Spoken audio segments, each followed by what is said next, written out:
आई चुनौतियों पर बात रखने के लिए उपस्थित हुआ हूं। इस समय पश्चिमी एशिया की हालत चिंताजनक है। बीते 2-3 हफ्तों में जयशंकर जी ने और हरदीप पुरी जी ने इस विषय पर सदन को जरूरी जानकारी दी है। अब इस संकट को 3 सप्ताह से ज्यादा हो रहा है। इसका पूरे विश्व की अर्थव्यवस्था पर, लोगों के जीवन पर बहुत ही विपरीत असर हो रहा है। इसलिए पूरी दुनिया इस संकट के जल्द से जल्द समाधान के लिए सभी पक्षों से आग्रह भी कर रही है। अध्यक्ष महोदय, भारत के सामने भी इस युद्ध ने अप्रत्याशित चुनौतियां खड़ी कर दी हैं। ये चुनौतियां आर्थिक भी हैं, नेशनल सिक्योरिटी से जुड़ी भी हैं और मानवीय भी हैं। युद्धरत और युद्ध से प्रभावित देशों के साथ भारत के व्यापक व्यापारिक रिश्ते हैं। जिस क्षेत्र में युद्ध हो रहा है वो दुनिया के दूसरे देशों के साथ हमारे व्यापार का भी एक महत्वपूर्ण रास्ता है।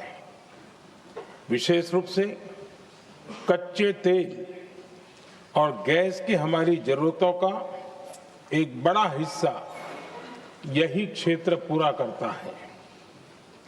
हमारे लिए ये रीजन एक और कारण से भी अहम है। लगभग 1 करोड़ भारतीय खाड़ी देशों में रहते हैं और वहां काम करते हैं। वहां समंदर में जो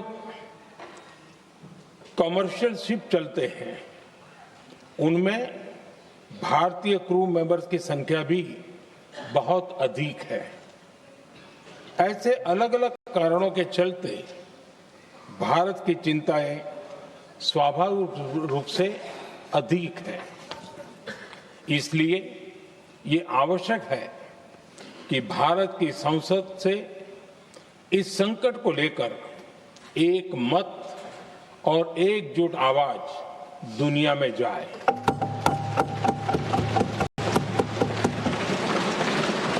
अध्यक्ष जी, जब से ये युद्ध शुरू हुआ है तब से ही प्रभावित देशों में हर भारतीय को जरूरी मदद दी जा रही है। मैंने खुद पश्चिम एशिया के ज्यादातर देशों के राष्ट्राध्यक्षों के साथ 2 राउंड फोन पर बात की है। सभी ने भारतीयों की सुरक्षा का पूरा आश्वासन दिया है। दुर्भाग्य से इस दौरान कुछ लोगों की दुखद मृत्यु हुई है और कुछ घायल हुए हैं। ऐसे मुश्किल हालात में परिवारजनों को आवश्यक मदद दी जा रही है। जो घायल है उनका बेहतर इलाज सुनिश्चित कराया जा रहा है। अध्यक्ष जी, प्रभावित देशों में हमारे जितने भी मिशन हैं वो निरंतर भारतीयों की मदद करने में जुटे हैं। वहां काम करने वाले भारतीय हो या फिर जो टूरिस्ट वहां गए हैं, सभी को हर संभव मदद दी जा रही है। हमारे मिशन नियमित रूप से एडवाइजरी जारी कर रहे हैं। यहां भारत में और अन्य प्रभावित देशों में 24/7 कंट्रोल रूम और आपातकालीन हेल्पलाइन स्थापित की गई है। इनके माध्यम से सभी प्रभावितों को त्वरित जानकारी दी जा रही है। अध्यक्ष जी, संकट की स्थिति में देश विदेश में भारतीयों की सुरक्षा हमारी बहुत बड़ी प्राथमिकता रही है।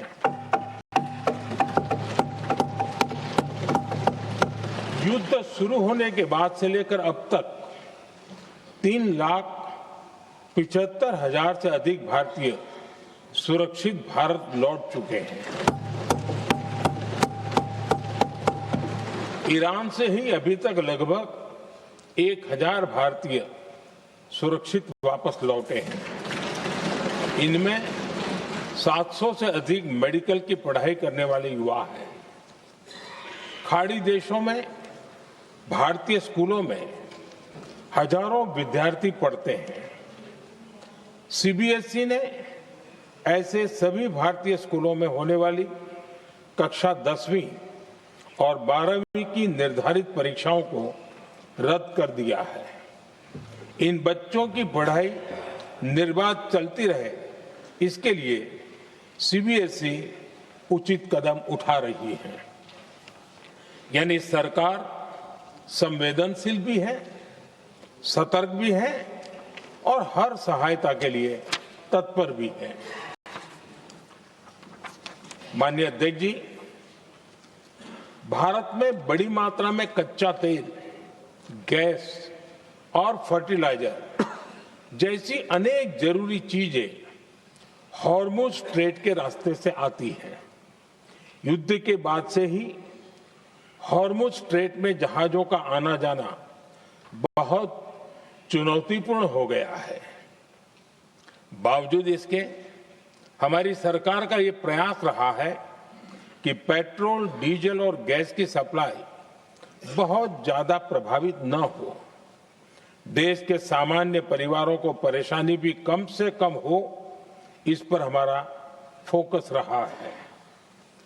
हम सभी जानते हैं, देश अपनी जरूरत की 60% एलपीजी आयात करता है।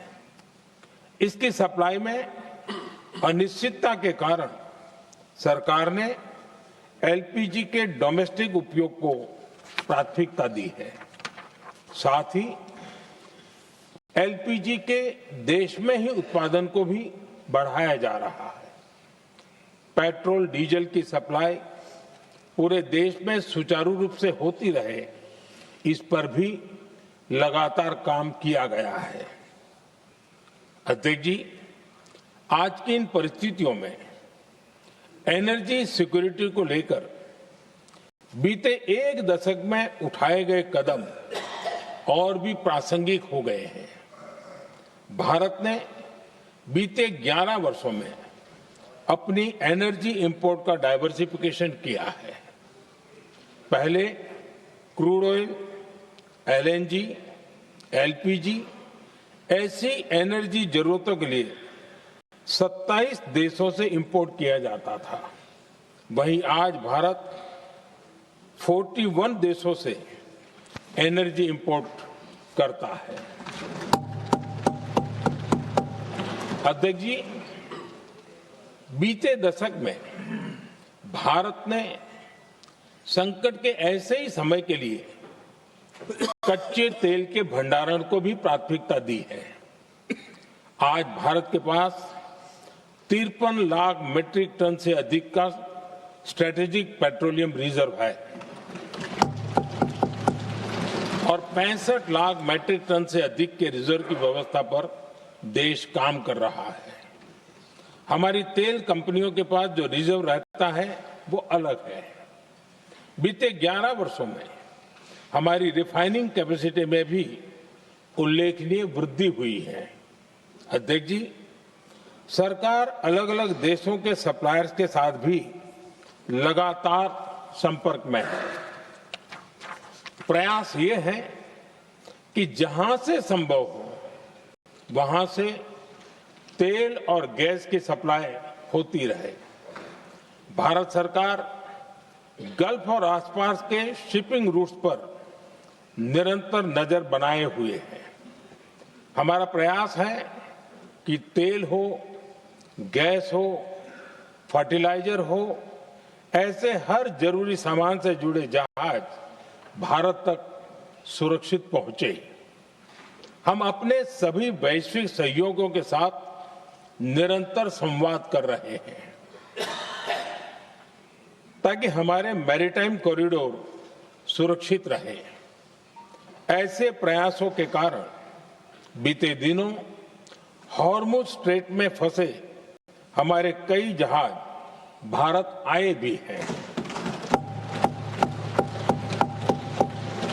अध्यक्ष जी, संकट के इस समय में देश की एक और तैयारी भी बहुत काम आ रही है। पिछले 10-11 साल में इथेनॉल के उत्पादन और उसकी ब्लेंडिंग पर अभूतपूर्व काम हुआ है।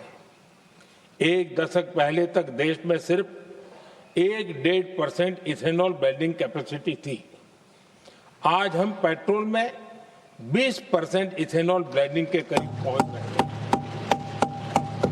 इसके कारण प्रति वर्ष करीब 4.5 करोड़ बैरल कम ऑयल इंपोर्ट करना पड़ रहा है। ऐसे ही रेलवे के बिजलीकरण से भी बहुत बड़ा फायदा हो रहा है। अगर रेलवे का इतना बिजलीकरण न होता तो हर साल करीब 180 करोड़ लीटर डीजल अतिरिक्त लगता। ऐसे ही हमने मेट्रो का नेटवर्क बढ़ाया है। 2014 में जहां देश में मेट्रो नेटवर्क 250 किलोमीटर से भी कम था, आज ये बढ़कर करीब 1100 किलोमीटर हो गया है। हमने इलेक्ट्रिक मोबिलिटी पर बहुत अधिक बल दिया। केंद्र सरकार ने राज्यों को 15,000 इलेक्ट्रिक बसें चलाने के लिए दी है। आज जिस स्केल पर वैकल्पिक ईंधन पर काम हो रहा है, उससे भारत का भविष्य और सुरक्षित होगा।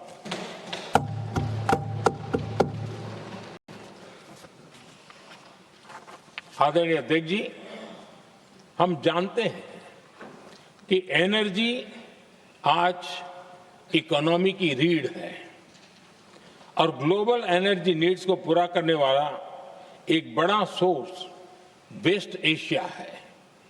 स्वाभाविक है कि दुनिया भर की अर्थव्यवस्था वर्तमान संकट से प्रभावित हो रही है और भारत पर इसका कम से कम दुष्प्रभाव हो, इसके लिए निरंतर प्रयास किए जा रहे हैं।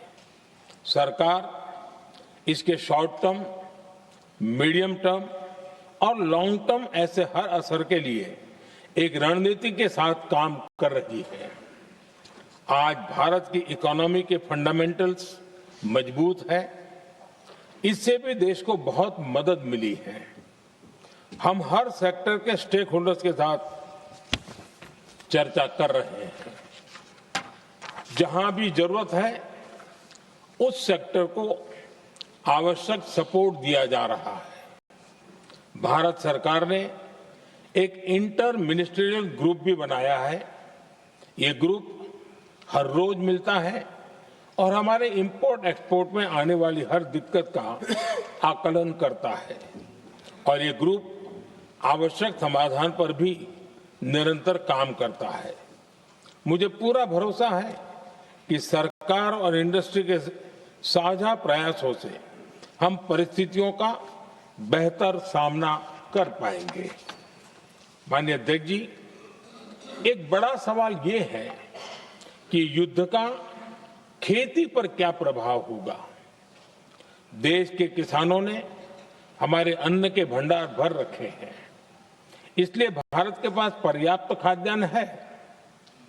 हमारा ये भी प्रयास है कि खरीफ सीजन की ठीक से बुआई हो सके। सरकार ने बीते सालों में आपात स्थिति से निपटने के लिए खाद की पर्याप्त व्यवस्था भी की है।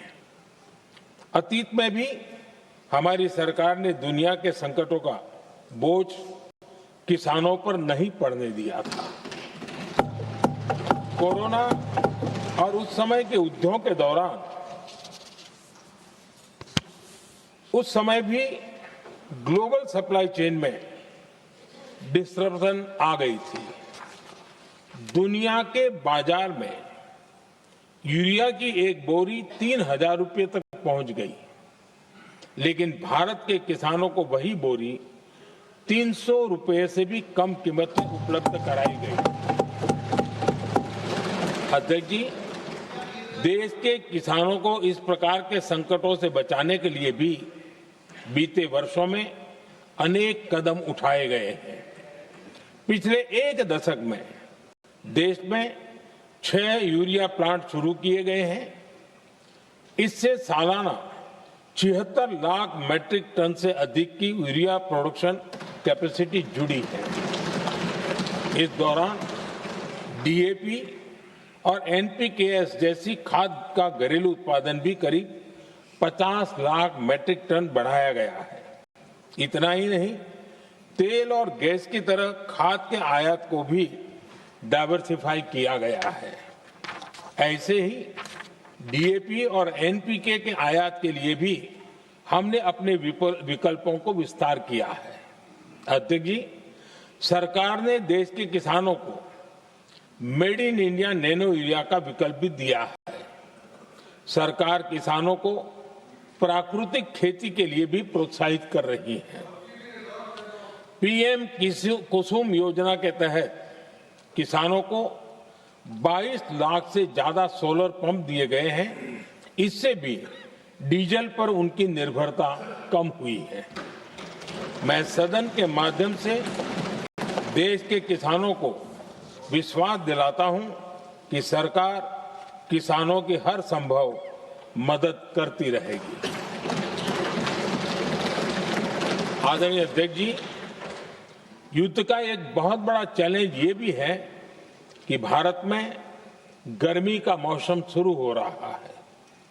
आने वाले समय में बढ़ती गर्मी के साथ बिजली की डिमांड बढ़ती जाएगी। फिलहाल देश के सभी पावर प्लांट्स के पर्याप्त कोल स्टॉक्स उपलब्ध है। भारत ने लगातार दूसरे साल 100 करोड़ टन कोयला उत्पादन करने का रिकॉर्ड बनाया है। पावर जनरेशन से लेकर पावर सप्लाई तक के हमारे सभी सिस्टम की निरंतर मॉनिटरिंग भी की जा रही है और सरकार की तैयारियां उसको रिन्यूएबल एनर्जी से भी मदद मिली है। बीते दशक में रिन्यूएबल एनर्जी की तरफ देश ने बड़े कदम उठाए हैं।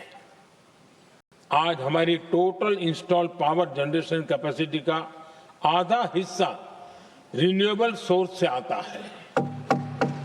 हमारी कुल रिन्यूएबल क्षमता आज 250 गीगावाट के ऐतिहासिक आंकड़े को पार कर गई। बीते 11 वर्षों में देश ने अपनी सोलर पावर कैपेसिटी करीब 3 गीगावाट से बढ़ाकर 140 गीगावाट तक पहुंचाई है।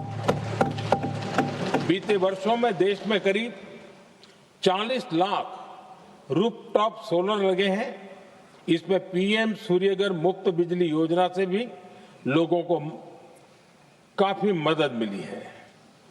गोवर्धन योजना के तहत देश में आज 200 कॉम्प्रेस बायोगैस प्लांट भी काम करना शुरू कर चुके हैं। ये सारे प्रयास आज देश के बहुत काम आ रहे हैं। सरकार ने भविष्य की तैयारी और बढ़ाते हुए शांति एक्ट माध्यम से देश में न्यूक्लियर एनर्जी के उत्पादन को भी प्रोत्साहित किया है। कुछ ही दिन पहले small hydro power development scheme को भी हरी झंडी दी गई है, जिससे अगले 5 वर्षों में 1500 मेगावाट नई हाइड्रो पावर कैपेसिटी जोड़ी जाएगी। आदरणीय अध्यक्ष जी,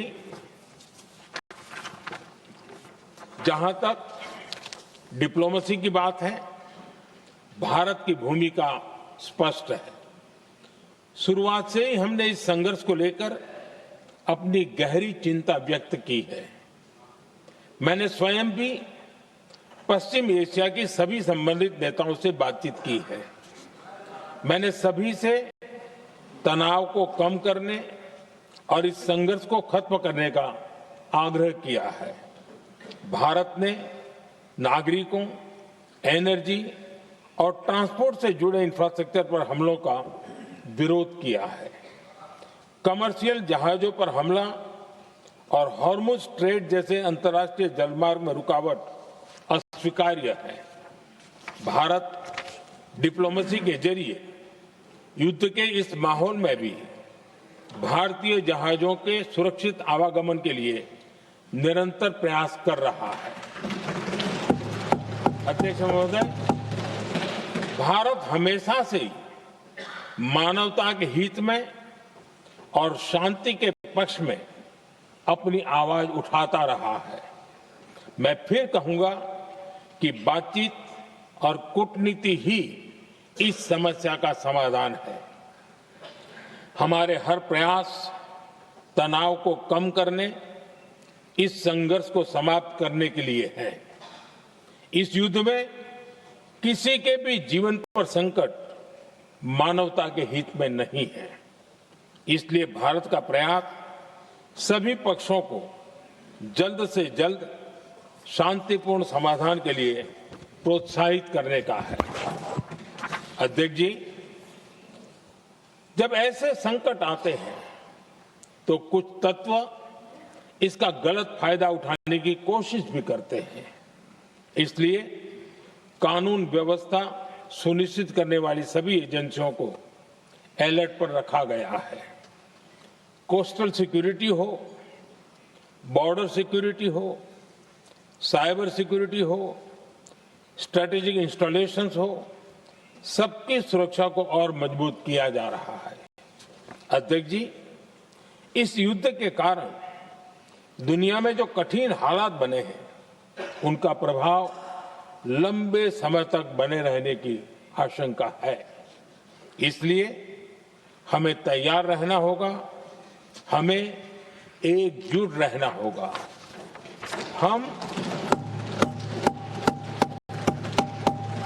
हम कोरोना के समय भी एकजुटता से ऐसी चुनौतियों का सामना कर चुके हैं। अब हमें फिर से उसी तरह तैयार रहने की आवश्यकता है। धीरज के साथ, संयम के साथ, शांत मन से हमें हर चुनौती का मुकाबला करना है और यही हमारी पहचान है, यही हमारी ताकत है। और हां, हमें बहुत सावधान और सतर्क भी रहना है। हालात का फायदा उठाने वाले झूठ फैलाने का प्रयास करेंगे। ऐसे लोगों की कोशिशों को सफल नहीं होने देना है। मैं देश की सभी राज्य सरकारों से भी इस सदन के माध्यम से आग्रह करूंगा, ऐसे समय में कालाबाजारी करने वाले, जमाखोरी करने वाले एक्टिव हो जाते हैं। इसके लिए कड़ी मॉनिटरिंग जरूरी है। जहां से भी ऐसी शिकायतें आती हैं, वहां त्वरित कार्रवाई होनी चाहिए।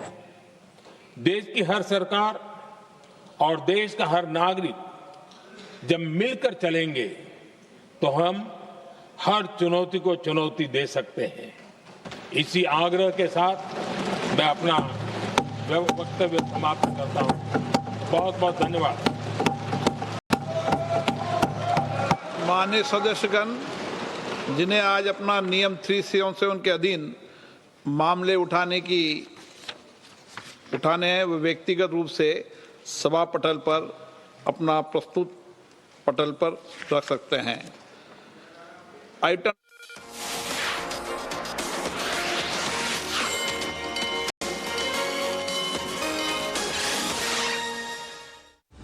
in association with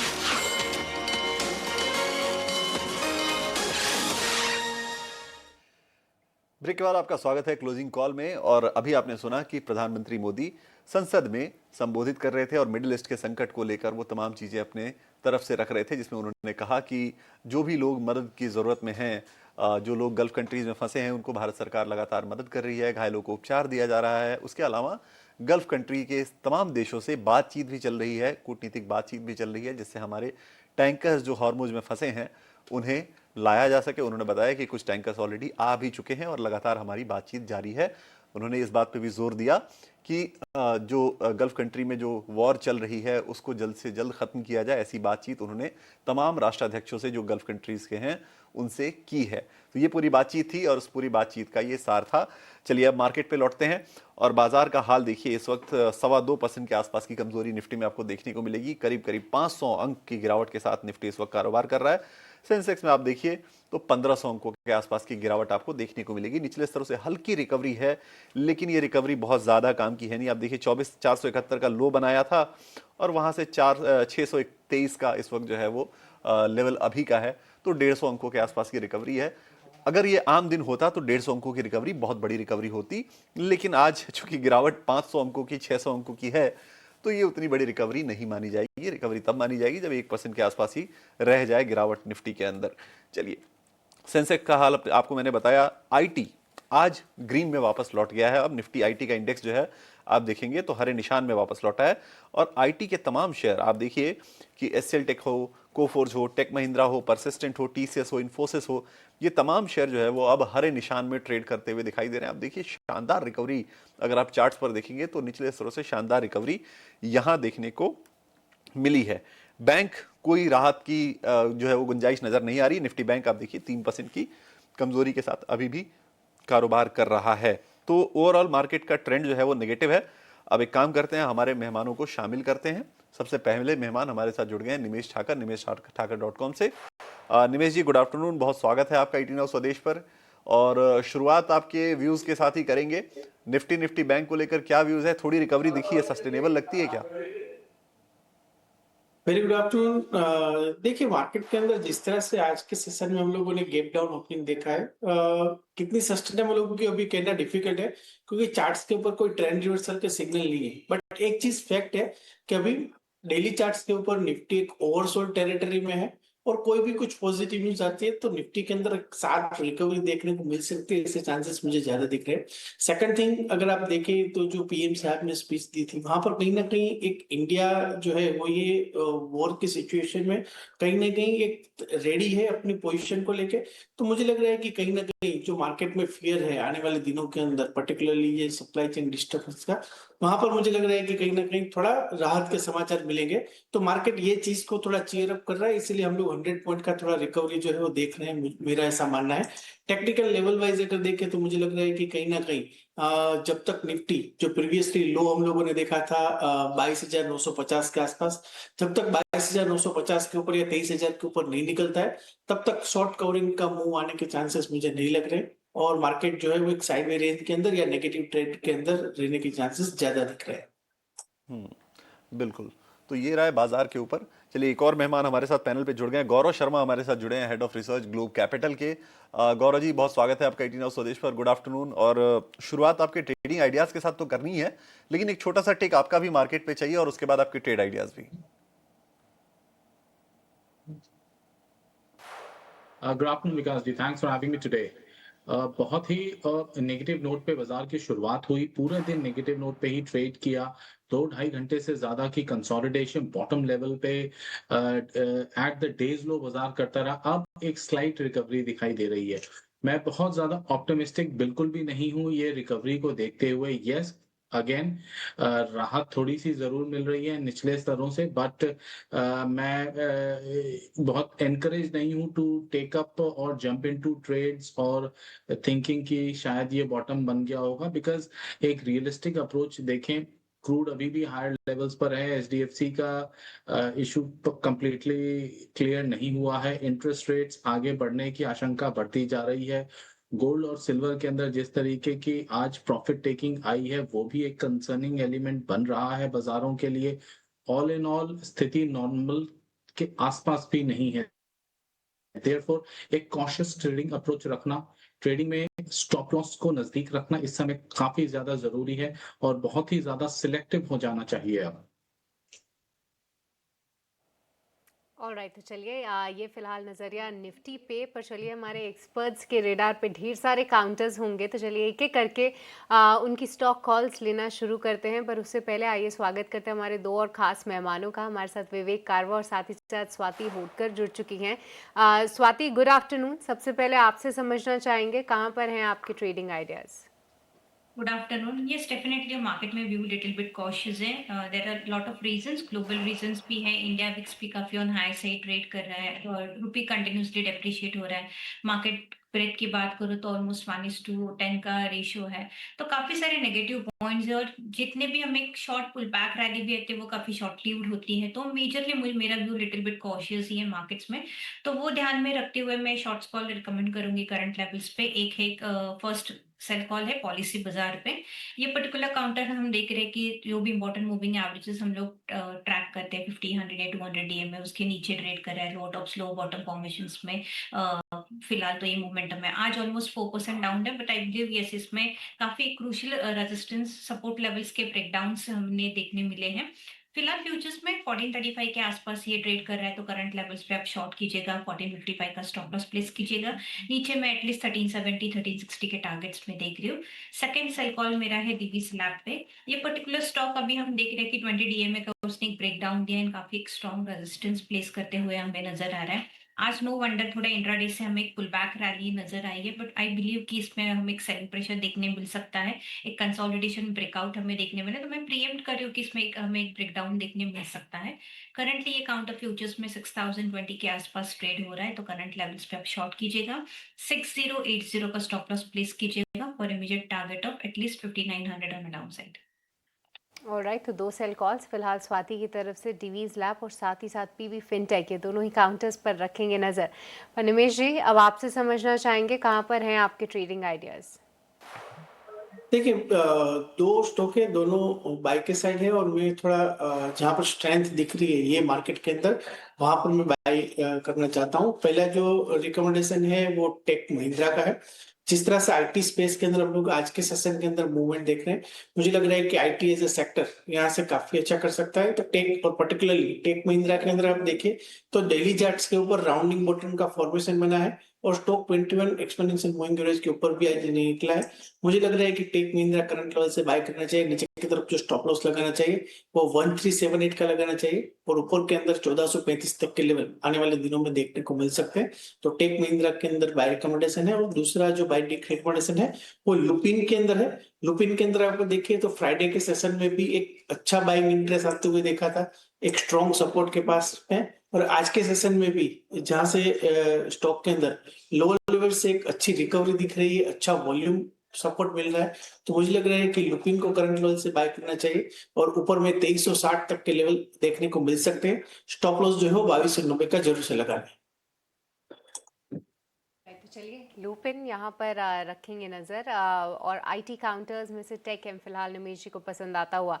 पर गौरव, अब आपसे समझेंगे कहाँ पर हैं आपके ट्रेडिंग आइडियाज़. हेलो सृष्टि, गुड आफ्टरनून. मैं बहुत ज़्यादा, जैसे मैंने अपने ओपनिंग नोट पे भी कहा था, आई am not very impressive at these levels at all. और एक ही स्टॉक मैंने चुना है, बाई साइड का है वो, that is Sun Pharma. Pharma space के अंदर लिटिल बिट कहीं ना कहीं रेजिलियंस जरूर मिल रही है, शो कर रहे हैं फार्मा शेयर्स. और जिस प्रकार से ऑफलेट हमने ट्रेडिंग देखी है सन फार्मा के अंदर, वो क्लियरली इंडिकेट करता है कि यहाँ से एक साइन ऑफ स्ट्रेंथ जरूर है. गिरावट में गिरते टाइम पे गिरावट कम आई है. आज के सत्र में भी हम देखें 500-600 पॉइंट बाजार डाउन है, इंडेक्स का मेजर है और उस प्रकार से इनिशियली लेवल से पुल बैक शो कर रहा है. Clear sign of strength. And यहाँ से मुझे ऐसा क्लियरली महसूस हो रहा है कि ये स्टॉक में कब तक आएगा. करंट लेवल पे बाय करना चाहिए. स्टॉप लॉस रखे 1745 लेवल का एंड जो टारगेट एक्सपेक्ट कर रहा हूँ दैट इज 1825. ठीक है, सो 1825 के टारगेट्स आप एक्सपेक्ट कर रहे हैं. 1745 का लगाना है आपको स्टॉप लॉस. टारगेट और स्टॉप लॉस दोनों आपकी स्क्रीन पर हैं, आप इन्हें नोट डाउन करिए और स्ट्रिक्टली से फॉलो भी कीजिए. चलिए, अब एक और मेहमान, जाने माने फंडामेंटल एनालिस्ट विवेक कारवा वृद्धि इन्वेस्टमेंट से हमारे साथ जुड़ गए हैं. विवेक जी, बहुत स्वागत है आपका 18 स्वदेश पर. Good afternoon. और बाजार की आज की गिरावट थोड़ी चिंता कराने वाली है. देखिए, 2-2.5% निफ्टी टूट जा रहा है. सेंसेक्स में 1400-1500 अंकों की 1600 अंकों की गिरावट देखने को मिल रही है. लेकिन इस बीच एक सेक्टर जो है वो रिकवरी के साइन दिखा रहा है इतनी बड़ी गिरावट में, वो है आईटी का सेक्टर. अब आईटी इंडेक्स जो है वो हरे निशान में लौट आया है. ओवरऑल आईटी को लेकर आपका क्या टेक है? क्योंकि कई एक्सपर्ट्स ऐसा कह रहे हैं कि अब ओवरसोल्ड कैटेगरी में, ओवरसोल्ड जो है वो टेरिटरी में जा चुके हैं कई आईटी के शेयर.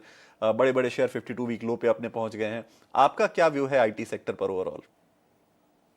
गुड आफ्टरनून और सबको गुड आफ्टरनून। देखिए, मैं भी थोड़ा सा चार्ट देख रहा था कि मतलब इंडेक्स मूवमेंट क्या हो रहा था करके। सितंबर 2024 में करीबन इंडेक्स था 26,300 के आजू बाजू, और अप्रैल 2025 में ये आ गया था 21,740 के अप्रोक्सीमेट। मतलब जब ट्रम्प साहब ने टैरिफ वगैरह का अनाउंसमेंट चालू किया था, जो सितंबर 24 का था हाई 26,300 आजू बाजू, वही सेम वहीं से हम लोग वापस इस बार गिरना चालू हुए, और अभी हम लोग 22,600 के नजदीक ट्रेड कर रहे हैं। मतलब लग रहा है कि 21,700 वापस टेस्ट कर सकता है क्या, पॉसिबिलिटी है, ये टेक्निकल एनालिस्ट बताएंगे, लेकिन हाँ मुझे लग रहा है। अब आते हैं ओवरऑल बाजार और आईटी सेक्टर पे, जो आपने पूछा। देखिए, आईटी डेफिनेटली यहाँ पे valuations on the lower and है एकदम। और आईटी में कई बार मैंने भी ओपिनियन दिया है कि यहाँ पे ऐसे कॉन्ट्रेडियन आपको स्लोली एंड स्टडीली एक्यूमुलेट करना चाहिए। डेफिनेटली देखिए क्या होता है कि बाजार इतना नेगेटिव होते समय, और आज तो कुछ ज्यादा ही नेगेटिविज्म ऑलरेडी फैल गया है, तो मुझे लग रहा है कि ऐसे एक सेक्टर, ऐसे टाइम पे आप अगर आईटी टाइप ऑफ स्टॉक्स वगैरह एक्यूमुलेट धीरे धीरे करते हो, जिनको डॉलर का भी फायदा आज के दिन मिल रहा है, तो जब रिकवरी आएगी तब आपको यहाँ पे सबसे तेजी की रिकवरी भी देखने को मिलेगी। लेकिन हाँ, जैसे आप प्रीवियस गेस्ट ने कहा कि यहाँ पे आप बाइंग करने की सलाह दोगे, मैं भी बहुत ही कॉशियस रहूंगा, क्योंकि जहां तक युद्ध का सवाल है, अभी तक थमने का नाम नहीं ले रहा, और जब तक वॉर यहाँ पे रुकता नहीं है, आगे चल के हो सकता है कि एनर्जी क्राइसिस इंडिया को भी फेस करना पड़े। तो एकदम अनसर्टेन टाइम्स है, कोई प्रेडिक्शन की गुंजाइश ही नहीं है, कुछ कर ही नहीं सकते प्रेडिक्शन। तो आपको जैसे जैसे मौके मिलते हैं, आपको बहुत स्लोली एंड स्टडीली ही आपको एक्यूमुलेट करना होगा। तो जितना पैसा एक बार में अगर कोई लगा देता है, तो हो सकता है कि नेगेटिव सरप्राइजेस आपको देखने को मिले। और ओवरऑल यही है कि एकदम लेकिन हाँ, जिस दिन थोड़ा सा भी अगर वॉर को लेके पॉजिटिव न्यूज आती है, तो आपको दिखेगा कि 3-4 हजार पॉइंट विद इन 3-4 सेशन के अंदर आपको बढ़ते हुए भी दिखेगा। बस तो यही उम्मीद है, और तो कुछ बोल भी नहीं सकते अभी। अरे विवेक सर, आपने जो अपने कमेंट्री में एक बात कही ना, वो बड़ी इंटरेस्टिंग बात कही और मुझे वो बड़ी पसंद है कि फंडामेंटल एनालिस्ट जब ये कहते हैं कि मैंने चार्ट्स भी देखा था थोड़ा सा, तो वो मुझे अश्योर करता है कि हाँ, वो दोनों तरफ की चीजें देख के और तब वो फंडामेंटल व्यू देते हैं। और ये बड़ी खूबसूरती है फंडामेंटल एनालिस्ट की, क्योंकि वो दोनों चीजें देखते हैं, फंडामेंटल भी देखते हैं, टेक्निकल भी देखते हैं, और तब उस दोनों को मर्ज करते हुए व्यूज अपने देते हैं। तो बड़ी खूबसूरत बात आपने कही। चलिए, एक छोटे से ब्रेक के लिए यहाँ हमें रुकना है, लेकिन ब्रेक से जब हम वापस लौटेंगे तो युद्ध के ऊपर ही एक खास तरह का सेगमेंट हम शुरू करेंगे, जहां हम ये समझने की भी कोशिश करेंगे कि जो आज पीएम की तरफ से स्टेटमेंट्स आए हैं, उसके क्या दूरगामी जो है वो आयाम नजर आते हैं, क्या परिणाम हो सकते हैं, क्या चीजें जो उन्होंने कही उसको कैसे एनालाइज किया जाए, वॉर को लेकर ये सारी चीजें समझेंगे एक छोटे से ब्रेक के बाद।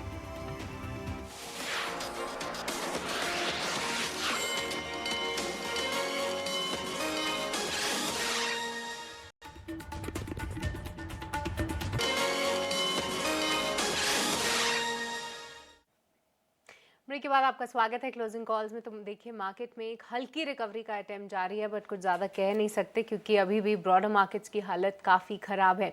बट आइए, इस बीच हमारे तमाम एक्सपर्ट्स हमारे साथ मौजूद हैं और उनसे हम उनकी स्ट्रैटेजी और उनके ट्रेडिंग आइडियाज़ जानने की कोशिश कर रहे हैं।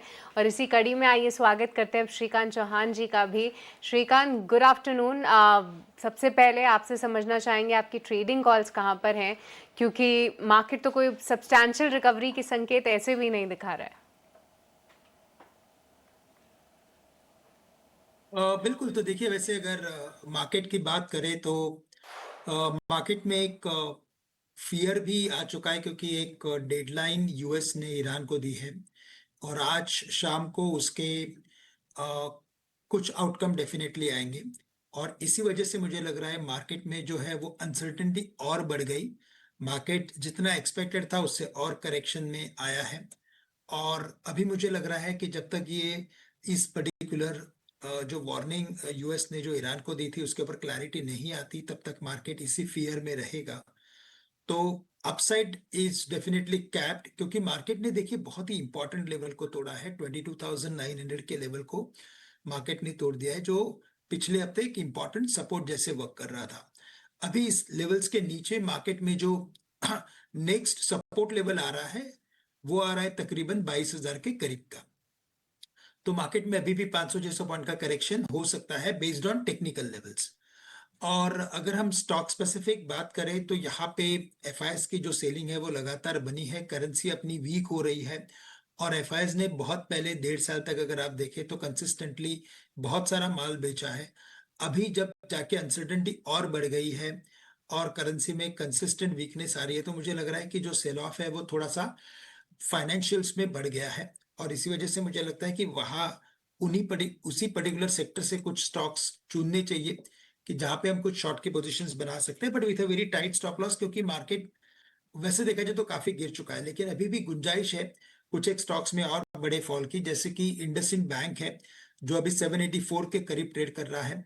मुझे लगता है इसे शॉर्ट करके चलना चाहिए। यहाँ पे 800 रुपए का स्टॉप लॉस रखे और टारगेट्स रखे 760 रुपए के, तो एक इंडसइंड बैंक को शॉर्ट करना है। दूसरा जो स्टॉक हमें लग रहा है कि यहाँ से और वीकनेस बढ़ा सकता है वो है आईडीएफसी फर्स्ट बैंक। 60 लेवल्स के करीब एक इंपॉर्टेंट सपोर्ट है, लेकिन इस लेवल को टूटने के बाद एक बार 57 तक भी ये स्टॉक गिर सकता है। तो 63 के स्टॉप लॉस के साथ 57 या 56 के टारगेट्स के लिए आईडीएफसी फर्स्ट बैंक को भी शॉर्ट करके चलना चाहिए। और लॉन्ग साइड पे मुझे लग रहा है कि एक स्टॉक जिसमें पिछले 3 दिनों से लगातार तेजी बनी है और वो है गुजरात अल्कली। देखिए यहाँ पे हमें लगता है कि एक शॉर्ट टर्म व्यू के साथ लॉन्ग ट्रेड लेना है। 595 597 के करीब ट्रेड कर रहा है।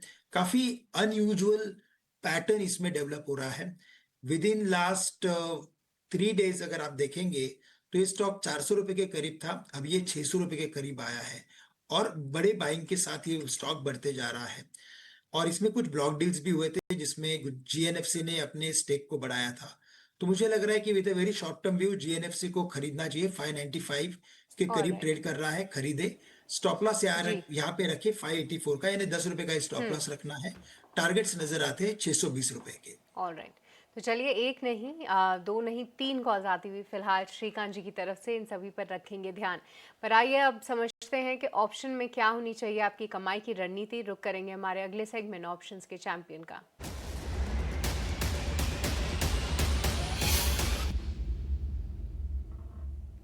आज हमें ऑप्शन की रणनीति बताने के लिए हमारे साथ फोन लाइन पे ओशो कृष्णन मौजूद हैं। ओशो, गुड आफ्टरनून, बताइए क्या होनी चाहिए स्ट्रैटेजी। गुड आफ्टरनून सृष्टि। आज अगर हम देखें तो आईटी स्पेस में थोड़ा सा रिलेटिव स्ट्रेंथ है मार्केट से कंपेयर करें तो, ऑल्दो अभी भी काफी ज्यादा कंसोलिडेशन फेज में ही आईटी इंडेक्स, बट इन्फोसिस में अगर हम देखें तो पिछले 3 दिनों से कंजर्वेटिव अप्रोच लेकर के चला जा रहा है, बट आज इसमें लॉन्ग एडिशंस बनते हुए दिखाई दे रहे हैं। सो इन्फोसिस के एट द मनी के कॉल ऑप्शन को खरीदने की राय बनेगी। 18-19 रुपए के आसपास बाई करें। 9 रुपए का स्टॉप लॉस मेंटेन करना है। 36 रुपीज तक के टारगेट एक्सपेक्टेड रहेंगे। जो मैक्सिमम रिस्क है वो नियर अबाउट 3200 रुपीज का रहेगा और टारगेट अचीव होने पर मैक्सिमम प्रॉफिट 7600 के देखने को मिल सकते हैं। बिल्कुल, तो ये स्ट्रेटजी है ऑप्शन की स्ट्रेटजी। एक बार मैं रिपीट करके बता देता हूं ताकि व्यूअर्स नोट कर लें। ओशो, आपका बहुत शुक्रिया इस स्ट्रेटजी के लिए, और व्यूअर्स की सुविधा के लिए मैं ये रिपीट कर देता हूं। इन्फोसिस 1260 की कॉल खरीदने की सलाह है, 18-17 रुपए के बीच में मिल जाएगी। टारगेट आपको रखना है 36 रुपए का और स्टॉप लॉस आपको मेंटेन करना है 9 रुपए का। जो अधिकतम मुनाफा आपको हो सकता है वो 7600 का हो सकता है और अधिकतम नुकसान अगर हुआ तो 3200 रुपए का नुकसान आपको हो सकता है। इन तमाम लेवल्स का आप रखिए ध्यान और उन लेवल्स को स्ट्रिक्टली फॉलो करते हुए अपना ट्रेड कीजिए, क्योंकि एक स्टैंडर्ड डिस्क्लेमर ये कहता है कि एफएनओ ट्रेडिंग में 10 में से 9 लोगों को नुकसान होता है और औसतन नुकसान 1 लाख रुपए तक का होता है। घाटा होने के बावजूद आपको 28% ट्रांजेक्शन चार्ज के रूप में देना होता है और मुनाफा होने पर भी आपको 15 से 50% ट्रांजेक्शन चार्ज के रूप में देना ही पड़ता है। तो ये ऑप्शन की स्ट्रेटजी है। लेकिन चलिए, एक कंसर्न मार्केट में और है और वो है रुपये का कंसर्न। लगातार गिरावट रुपये में देखने को मिल रही है। आज भी नए रिकॉर्ड लेवल पे, नए रिकॉर्ड निचले लेवल पे रुपये आज पहुंच गया है। जो शुरुआत हुई थी वो भी काफ़ी कमज़ोर हुई थी और उसके बाद धीरे धीरे जो है वो गिरावट बढ़ती गई। अनिंद्या बनर्जी हमारे साथ जुड़े हैं कोटक सिक्योरिटीज़ के। अनिंद्या, गुड आफ्टरनून, बहुत स्वागत है आपका ईटी नाउ स्वदेश पर। और रुपये की गिरावट को आपसे समझना चाहेंगे कि ये रोज़ जब मार्केट खुलता है तो एक नया लेवल आता है कि नया रिकॉर्ड लो बनाया निफ्टी रुपये ने। आखिर कहां तक जारी है ये गिरावट और क्यों इतनी गिरावट लगातार है, रुक नहीं रही है गिरावट आखिर रुपये की? नमस्कार and thank you for having मी। देखिए, ये जब तक ऑयल प्राइसेस का अपमूव चलता रहेगा तब तक रुपये में एक डाउनवर्ड प्रेशर बना रहेगा। क्योंकि अगर मार्च का एफपीआई का आंकड़ा देखें तो करीब $12 बिलियन का आउटफ्लो है। तो हम लोगों को मार्च 2020 में जाना पड़ेगा इतना मंथली आउटफ्लो, अगर जब लास्ट यहाँ पे हुआ था। तो नेचुरली एफपीआई का भी एक सेलिंग प्रेशर है, प्लस उसके साथ आपका जो स्पेकुलेटिव प्रेशर आता है मार्केट में from speculator, specially from the offshore market, वहां से भी है। और प्लस इंपोर्टर्स एक पैनिक सिचुएशन में, और जो एक्सपोर्टर्स है वो लोग अपना हेजिंग को थोड़ा सा कम कर दिए हैं, क्योंकि दे आर एक्सपेक्टिंग कि अगर 94 के आसपास मिले या फिलहाल 95 के अगर आसपास मिले तो एक बेटर रियलाइजेशन होगा। तो सप्लाई डिमांड में जो इम्बैलेंस आ चुका है उसको मैनेज करने के लिए आरबीआई का इंटरवेंशन काफी इंपॉर्टेंट हो गया है इस मार्केट। तो जब भी आरबीआई इंटरवीन करता है तो यूएसडीआर एक लेवल पे रुक जाता है एक दो दिन, फिर उसके बाद वापस जैसे ऑयल ऊपर जाता है it makes a new high. तो अभी फिलहाल ऐसा ही ट्रेंड चलता रहेगा जब तक ना ऑयल प्राइसेस में एक पीक हो रहा है, और आरबीआई का इंटरवेंशन काफी इंपॉर्टेंट रहेगा अभी आने वाले दिनों में। नियर टर्म के लिए कौन से लेवल्स आप वॉच आउट कर रहे हैं? क्योंकि 94 के आसपास तो देखिए हमने ऑलरेडी आज के सत्र में देख ही लिया है। अभी जो सिचुएशन है उसमें भी कुछ बहुत सुधार की उम्मीदें लग नहीं रही हैं। तो ऐसे में नियर टर्म लेवल्स आप कौन से वॉच आउट करेंगे, और क्या आरबीआई स्टेप इन करेगी, क्या लग रहा है आपको? देखिए आज मार्केट ये डोनाल्ड ट्रम्प का जो डेडलाइन है 48 आवर्स का, उसको लेकर चल रहा है। मगर अगर उसके बाद कोई खास एक्शन नहीं होता है ईरान का जो जो पावर इंफ्रास्ट्रक्चर है उसके ऊपर, मतलब जो इलेक्ट्रिसिटी का है, तो हो सकता है कल एक ऑयल प्राइसेस में हल्का सा एक गिरावट मिले, जिसकी वजह से रुपी को एक रिलीफ रैली मिल जाता है। तो 94 एक साइकोलॉजिकल एक लेवल है। अगर उसके ऊपर कल भी सस्टेन होता है तो हो सकता है ये 95 की तरफ भी चले जाए, बट फिलहाल के लिए मैं 94 को एक इंपॉर्टेंट रेजिस्टेंस लेवल की तरह देखूंगा। 94 ऑलरेडी पहुंच चुका है रुपया, और 94 जो है वो एक रेसिस्टेंस के तौर पे देख रहे हैं अनिंद्या। अनिंद्या, बहुत शुक्रिया आपका, आज समय निकाला आपने और तमाम जो है वो फैक्टर्स पर डिस्कशन किया आपने रुपये की गिरावट को लेकर। चलिए अब आगे बढ़ते हैं, और जैसा हमने आपसे वादा किया था कि वॉर को लेकर एक डिस्कशन हम करेंगे, जिसमें हम समझने की कोशिश करेंगे कि पीएम मोदी ने आज जो वक्तव्य अपना दिया है संसद में उसको कैसे एनालाइज किया जाए और उससे क्या संकेत मिल रहे हैं। और इस कन्वर्सेशन के लिए हमारे साथ जुड़ रहे हैं प्रोफेसर राकेश मोहन जोशी, जो वाइस चांसलर हैं Indian institute of foreign trade के। राकेश जी, बहुत स्वागत है सर आपका ईटी नाउ स्वदेश पर। Good afternoon. और पीएम ने जब आज संसद में अपना वक्तव्य दिया तो उन्होंने बहुत क्लियर कहा कि हम बातचीत कर रहे हैं और हमारे कुछ टैंकर्स ऑलरेडी हॉर्मुज को पार कर चुके हैं और कुछ और टैंकर्स को लेकर बातचीत चल रही है। उसके अलावा डी एस्केलेशन की बात पीएम लगातार कह रहे हैं, तमाम अपने ट्वीट्स में भी या फिर उन्होंने जितने भी राष्ट्राध्यक्षों से बात की है वो लगातार डी एस्केलेशन के ऊपर जोर दे रहे हैं। इसे आप किस संकेत के तौर पे देखते हैं और इससे हमें क्या रीड करना चाहिए? क्योंकि देखिए हम आपसे ये भी इसलिए पूछना समझना चाह रहे हैं क्योंकि जो ये ओवरऑल वॉर चल रही है इसने बाजार का बहुत बुरा हाल कर रखा है। बाजार इतना ज्यादा गिर चुका है, बहुत सारे जो इन्वेस्टर्स हैं, जो ट्रेडर्स हैं, उनके पैसे फंसे हुए हैं। तो इस वॉर पे बहुत सारी चीजें डिपेंडेंट हैं। तो हम आपसे ये समझना चाहते हैं कि ये जो आज पीएम का वक्तव्य था उससे क्या क्यूज मिल रहे हैं? भारत ने इस युद्ध के संबंध में एक बहुत ही बैलेंस नीति अपनाई है, और इस बैलेंस नीति के तहत आप ये देखिए कि हम किसी देश का हमने पक्ष नहीं लिया है, किसी का विपक्ष नहीं दिया है। और वॉर के अंदर जैसा कि आपको पता है कि भारत अपनी 88-89% एनर्जी नीड्स के लिए इंपोर्ट पे डिपेंडेंट है, और उसमें पेट्रोलियम भी एक इंपॉर्टेंट प्रोडक्ट है और गैस भी इंपॉर्टेंट प्रोडक्ट है। हमारा 54 से 60% जो है वो पेट्रोलियम और गैस हॉर्मुज के थ्रू आता है। और उसके अंदर जैसा कि आपने देखा कि एक के बाद एक भारत के जहाज निकलते जा रहे हैं, और ईरान ने कहा है कि एनिमी शिप्स के अलावा सारे शिप्स को हम इसमें से गुजरने देते हैं। आज भी आपने देखा कि भारत का जहाज निकल के आया। और प्राइम मिनिस्टर ने आज लोकसभा में भी वक्तव्य दिया है कि गैस की उपलब्धता बनाए रखने के लिए, जमाखोरी को रोकने के लिए भारत सरकार ने सारे कदम उठाए हैं, और हम ये सुनिश्चित कर रहे हैं कि हमारे पास एनर्जी का पर्याप्त भंडारण है। हमारी जो इंडस्ट्री है, स्पेशली रिफाइनरीज है या गैस प्लांट्स हैं, वो पूरी क्षमता के ऊपर चल रहे हैं। तो इस तरह की भारत ने कोशिश की है और इसके साथ भी बड़ा बैलेंस उन्होंने बिठाया है। लेकिन वॉर के बारे में ये कहना अत्यधिक मुश्किल है कि ये कैसा शेप लेगा।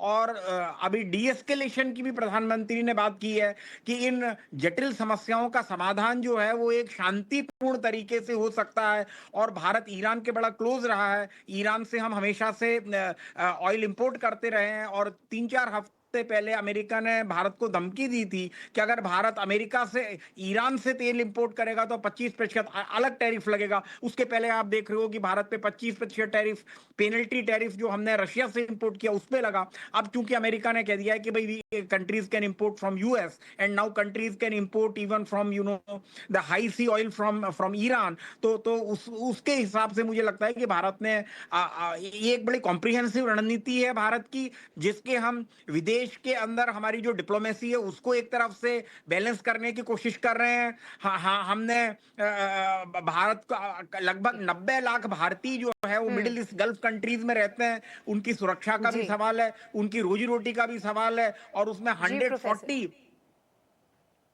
तो भारत ने इसमें एक बहुत ही एक बैलेंस प्रतिक्रिया की है। और मुझे पूरा विश्वास है कि अनेक डिपार्टमेंट भारत के, मिनिस्ट्री ऑफ कॉमर्स है, मिनिस्ट्री ऑफ होम है, मिनिस्ट्री ऑफ कंज्यूमर अफेयर है, मिनिस्ट्री ऑफ शिपिंग है, डिपार्टमेंट ऑफ एक्सटर्नल अफेयर्स है, ये सब मिलकर सभी जी हाँ, वो सभी एक साथ मिलकर देखिए अब ऐसी चुनौती भरी सिचुएशन में तो काम कर ही रहे हैं। बट एक और स्टेटमेंट देखिए, अब ऐसी क्राइसिस में हम लोग सभी वेट कर रहे थे और ये काफ़ी अच्छा हुआ कि प्राइम मिनिस्टर मोदी ने आके संबोधन किया। बट उन्होंने एक और ये लाइन बोली कि अभी जो सिचुएशन है वो काफ़ी वॉलेटाइल है और ऐसा लग रहा है कि जो लड़ाई है कहीं ना कहीं थोड़े लंबे समय तक चलेगी। तो क्या वो आगाह कर रहे हैं कि और भी चुनौतीपूर्ण सिचुएशन के लिए थोड़ा सा हमें तैयार हो जाना चाहिए? क्योंकि उन्होंने भी ये चीज़ हमें स्पष्ट करी कि कई सारी चीज़ों के लिए हम ऑलरेडी डिपेंडेंट है मिडिल ईस्ट पे। नहीं, ये एक बहुत इंपॉर्टेंट चीज है जो प्रधानमंत्री ने कहा है। वो खाली आगाह नहीं कर रहे हैं, वो देश को तैयार होने के लिए कह रहे हैं कि अगर ये सिचुएशन लंबी भी चलती है तो हमको इससे घबराना नहीं है और हमको इससे एक वेरी एप्टली इससे we have to navigate through the troubled waters और हमको इससे बाहर निकलना है। तो वो ये बता रहे हैं, क्योंकि अभी जैसे आपने आज देखा कि रुपए की कीमत रिकॉर्ड लो स्तर 94 चली गई है। अगर ये और भी आगे जाती है, हालांकि आप तो कमोडिटी के बारे में फोरकास्ट करते रहते हैं, but forecasting about commodity is absolutely very very difficult और उसमें सर्टेनिटी बिल्कुल नहीं होती है कि कल बाजार में क्या होगा।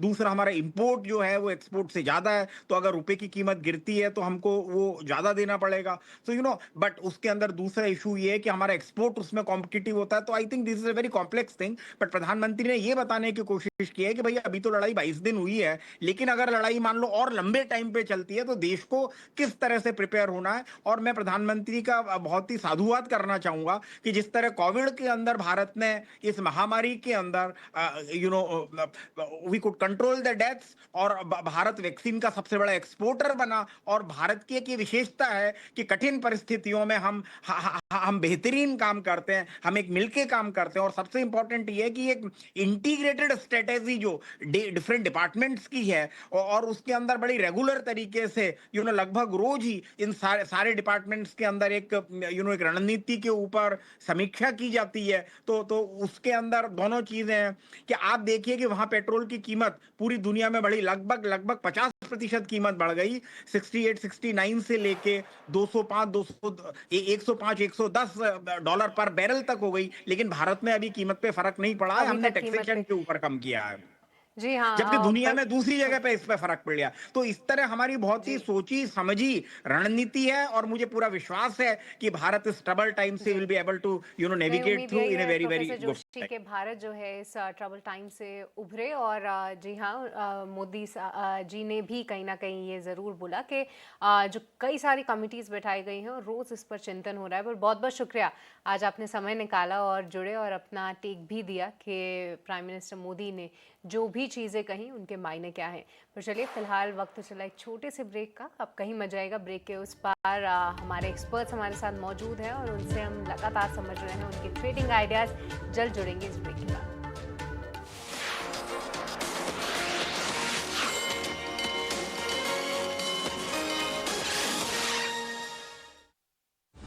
in association.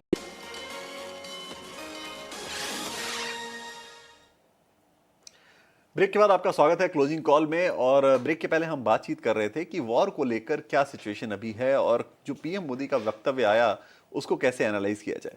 अच्छा, एक डेवलपमेंट और स्ट्रेट ऑफ हॉर्मुज को लेकर आ रही है। कुछ खबरें ऐसी हैं मीडिया में कि ईरान जो है वो $2 मिलियन के चार्जेस के साथ शिप्स को पास करने दे रहा है स्ट्रेट ऑफ हॉर्मुज को। तो विवेक जी, मैं आपसे ये समझना चाहता हूं कि जहां कुछ भी नहीं था वहां अगर कुछ तो आया है, और कुछ तो क्या मतलब, अगर एक फीस लेके वो पास करने दे रहे हैं वेसल्स को, तो क्या इसे पॉजिटिव नहीं रीड करना चाहिए था बाजार को? देखिए, ऐसा है कि अब कौन से स्टेटमेंट पे आप बिलीव करोगे या नहीं करोगे, या फिर कौन से स्टेटमेंट को आप 100% कि भाई ऐसा ही होगा और आप उस पे बड़े सारे बेट्स लगा सकते हो। ऐसा कुछ नहीं है। ठीक है, आज ईरान ऐसे बोल रहा है, अभी सुबह तक बोल रहा था कि हमने स्ट्रेट ऑफ हॉर्मुज कभी बंद ही नहीं किया है, तो बंद नहीं किया तो ये दिक्कतें क्यों आ रही है। तो ये ऐसे मतलब कॉन्ट्राडिक्टरी स्टेटमेंट्स आते रहेंगे। ट्रम्प साहब ने बोला कि मैं आपके पावर प्लांट्स को ब्लास्ट कर दूंगा। उसके पहले इसराइल को ट्रम्प साहब ने बोला था कि आप ऑयल और इंफ्रास्ट्रक्चर को डैमेज नहीं करना, इसराइल को बोला गया था।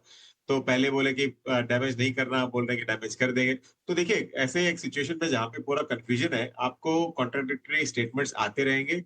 जहां तक आज बाजार का सवाल है, क्योंकि ये ट्रम्प का स्टेटमेंट आया था कि पावर प्लांट्स वगैरह को हम लोग ब्लास्ट करेंगे तो बहुत ज्यादा एस्केलेट हो जाएगा करके, आज बाजार बहुत नेगेटिवली ले रहा है उस बात को। लेकिन ऐसा होगा क्या, नहीं होगा, ये तो देखिए भगवान ही जाने, और उसके अलावा कोई नहीं जानता है, पहली चीज। दूसरी चीज ये है कि ओवरऑल सारे देश अब ये मतलब मन में उनके यही है कि ये वॉर जल्दी रुकना चाहिए, चाहे जितने भी मिडिल ईस्ट के देश है या फिर यूएस है, क्योंकि यूएस में भी प्रिलिमिनरी इलेक्शंस आएंगे नवंबर में।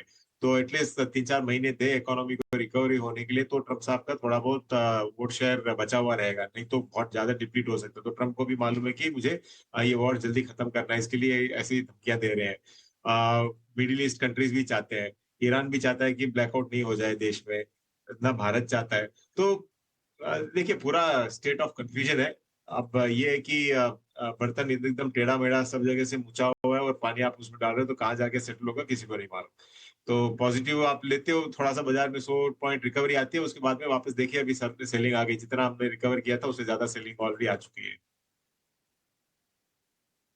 चलिए ठीक है, निश्चित तौर पे बाजार को अभी प्रिडिक्ट कर पाना आसान नहीं है, क्योंकि स्टेटमेंट्स लगातार बदल रही हैं, स्टैंड लगातार बदल रहे हैं। तो थोड़ा देखना पड़ेगा, वेट करना पड़ेगा कि कौन बेसिकली जो उसको कहावत में कहते हैं कि ऊंट किस करवट बैठता है, वो थोड़ा इंतजार हमें करना पड़ेगा। चलिए कुछ स्टॉक्स की तरफ लौटते हैं। अंबुजा सीमेंट्स आपकी स्क्रीन पर लेकर आते हैं। 6% की गिरावट, और ये स्टॉक जो है वो बड़े वॉल्यूम के साथ आज गिर रहा है और 52 वीक लो पे पहुंच गया है अपने। अंबुजा सीमेंट्स 395 के आसपास के भाव इसके अब देखने को मिल रहे हैं। लगातार गिरावट जारी है इस शेयर में। आखिर परेशानी क्या है? देखिए, आप पिछले एक महीने में ये 23% के आसपास करेक्शन दिखा चुका है। ठीक है, निश्चित तौर पे डिस्क्रिशनरी खर्चे कम हो रहे हैं तो उसका एक असर होगा, लेकिन क्या इतना बड़ा असर होना चाहिए था? श्रीकांत जी, अंबुजा सीमेंट्स पे क्या व्यू है आपका?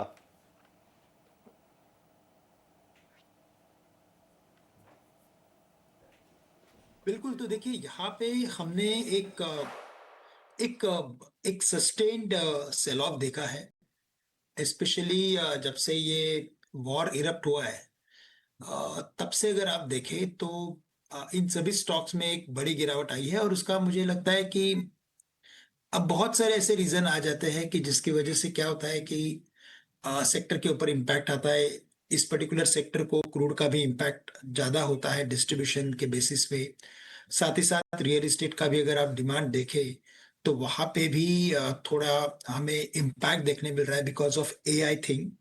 और सबसे बड़ी बात यह है कि अगर करंट अकाउंट डेफिसिट का अगर बर्डन बढ़ते रहा तो फिर उसका इम्पैक्ट ऑर्डर के एग्जीक्यूशन पे होगा, जिसका इम्पैक्ट इंफ्रास्ट्रक्चर पे होता है और इनडायरेक्टली वापस सीमेंट पे होता है। तो मुझे लगता है इसी वजह से ओवरऑल सीमेंट इंडस्ट्री में एक प्रेशर बना हुआ है, और जहां पे भी मुझे लगता है कि थोड़ी सी कैपेसिटी ज्यादा है, जैसे कि अल्ट्राटेक सीमेंट है या अंबुजा सीमेंट है, वहां पे हमें इम्पैक्ट ज्यादा देखने मिल रहा है। बट हमें लगता है कि ये जो सेल ऑफ है वो एक अपॉर्चुनिटी है for long term investors to invest, because ये स्टॉक वैसे भी देखा जाए तो काफी एक्सपेंसिवली ट्रेड कर रहा था। हमें लगता है कि बेस्ड ऑन टेक्निकल्स अगर ये स्टॉक 380 के करीब अगर आता है तो वहां पे इसमें with a long term view investment किया जा सकता है, but with a very short term view अभी भी मुझे लगता है कि इस पर्टिकुलर स्टॉक से दूर रहे, फॉलिंग नाइफ पकड़ने की चेष्टा ना करे।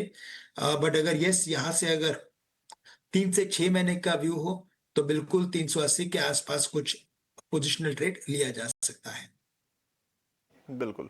तो ये रहा है अंबुजा सीमेंट्स के ऊपर। चलिए एक और स्टॉक की बात करते हैं जो 52 वीक लो पर आ गया है और काफी बड़ा शेयर है। आप देखिए 3.5 लाख करोड़ का मार्केट कैप। आईटीसी की बात मैं कर रहा हूं। पिछले 3 महीने के अंदर 27-28% का करेक्शन ये शेयर दिखा चुका है। आज भी देखिए 3% के आसपास टूटा हुआ है ये शेयर, 3.25 के आसपास गिरावट है, 3.25% के आसपास 52 वीक लो टच कर रहा है, 290 के आसपास का ये शेयर। इस पर राय चाहिए गौरव जी से। गौरव जी, आईटीसी ये गिरावट कहां तक जाती हुई दिख रही है? कुछ लेवल सपोर्ट के दिख रहे हैं क्या नीचे? विकास जी, जो आईटीसी के अंदर हमें पहले की जो गिरावट देखने को मिली है, से फ्रॉम द 1-1.5 महीने पहले की अगर मैं बात करूं, शुरुआती दौर ऑफ जनवरी दिस ईयर, वो था outcome of the new flow, जो टोबैको के ऊपर टैक्सेस इंक्रीज किए गए थे, जिस वजह से सिगरेट के प्राइसेस रिवाइज हुए हैं। अब ऑफ लेट ग्राउंड रियलिटी की आई थिंक बात करें तो एट लार्ज सभी कंपनीज ने नए प्रिंट्स के साथ लॉन्च कर दी हैं, बट उस तरीके का इम्पैक्ट यहाँ देखने को नहीं मिल रहा है, सिंस ये ऐसा बिजनेस में है which is largely demand inelastic. और हमने ऑफ लेट नोटिस भी किया है इस चीज को कि प्राइसेस बढ़ने के साथ साथ उनकी डिमांड पे कोई खासा फर्क नहीं आया, लेकिन इस स्टॉक की परफॉर्मेंस में भी कोई इम्प्रूवमेंट या रिवीजन उसके चलते नहीं देखने को मिला है। तो कहीं ना कहीं एक नेगेटिव ट्रेंड के साथ ये पिछले 1-2-3 महीने नहीं, उससे पहले का भी अगर हम इसका व्यू और ट्रेंड देखेंगे तो एक नेगेटिव बायस के साथ ही इस स्टॉक के अंदर एक लंबी ट्रेडिंग चल रही थी। 460-480 के लेवल से गिरता गिरता अभी 300 के भाव के नीचे ट्रेड कर रहा है। अभी भी कहीं पे ये there are no meaningful science कि ये रुकेगा यहाँ से। आई थिंक फर्दर डिक्लाइन आने की प्रोबेबिलिटी जरूर बन रही है। यस, टेक्निकल फ्रंट पे थोड़े बहुत सपोर्ट्स मुझे करंट लेवल के अराउंड यानी कि 280 के भाव के अराउंड नजर आते हैं, but I am not confident enough to say कि वहां पे वो होल्ड कर पाएगा या नहीं, बिकॉज गिरावट बहुत ही ज्यादा स्टीप रही है स्टॉक के अंदर। Better to avoid. तो चलिए आईटीसी फिलहाल अवॉइड करके ही चले, ये फिलहाल बेहतर होगा। पर आइए, हमारे एक और मेहमान हमारे साथ जुड़ चुके हैं, नीलेश जैन अब हमारे साथ मौजूद हैं। Nilesh, good afternoon. सबसे पहले तो नीलेश, आपसे आपके ट्रेडिंग आइडियाज समझना चाहेंगे। कोई स्टॉक जो कि आपके लिए फिलहाल स्टैंड आउट कर रहा हो, जहाँ पर खरीदारी या फिर बिकवाली की राय आप दे रहे हो? वेरी गुड आफ्टरनून सृष्टि। बिल्कुल देखिए, यहाँ पर बिकवाली पर फोकस है क्योंकि जिस हिसाब से क्रैक हम देख रहे हैं मार्केट में, लगातार वीकनेस जो है वो कंटिन्यू होती हुई नजर आ रही है। तो यहाँ पर एक स्टॉक को जो रडार पर है वो है यूपीएल। यूपीएल एक यहाँ पर ब्रेकडाउन की इंडिकेशन दे रहा है, स्ट्रक्चर काफी वीक नजर आ रहा है। लगातार हम यहाँ पर शॉर्ट बिल्डअप भी देख रहे हैं। तो ओवरऑल स्ट्रक्चर देखिए ऐसा लग रहा है कि काउंटर यहाँ से 590 से 580 तक के लेवल निचले स्तरों पर दिखा सकता है। 618 के स्टॉप लॉस से 580 और 570 तक के टारगेट के लिए यूपीएल इस पर्टिकुलर स्टॉक में बिकवाली करने की सलाह होगी। चलिए, यूपीएल इन स्तरों पर आप बिकवाली कर सकते हैं। तो देखिए, हमारे तमाम एक्सपर्ट्स के रेडार पे वही स्टॉक्स हैं जो कि और भी कमज़ोर हो सकते हैं। आज मेजॉरिटी कॉल्स जो आई हैं वो सेल साइड की कॉल्स आई हैं हमारे एक्सपर्ट्स की तरफ से।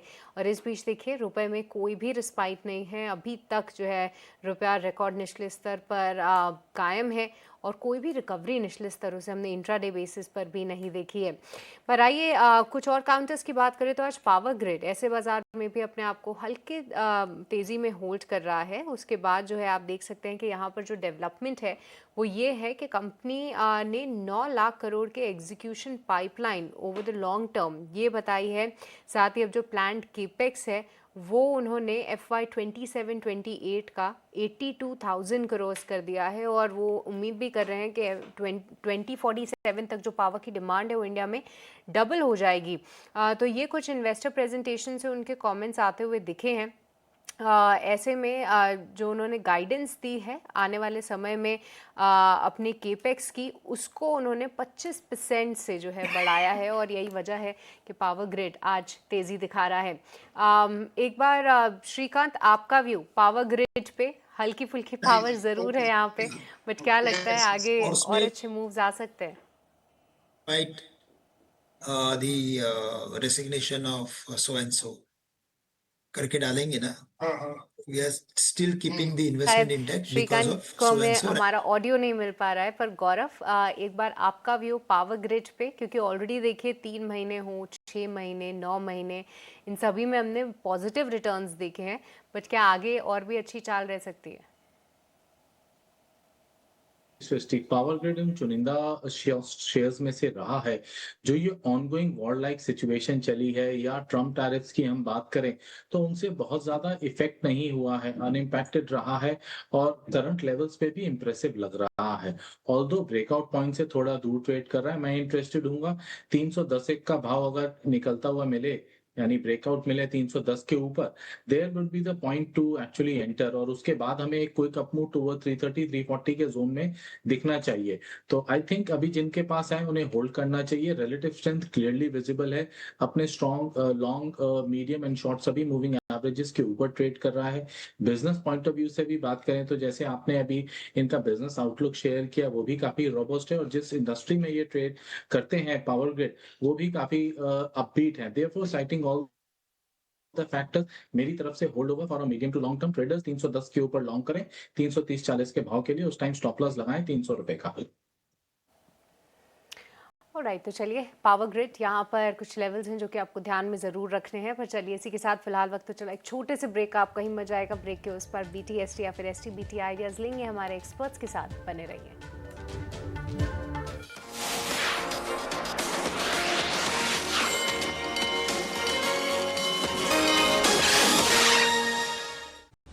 In association with SBI, the banker to every Indian truly.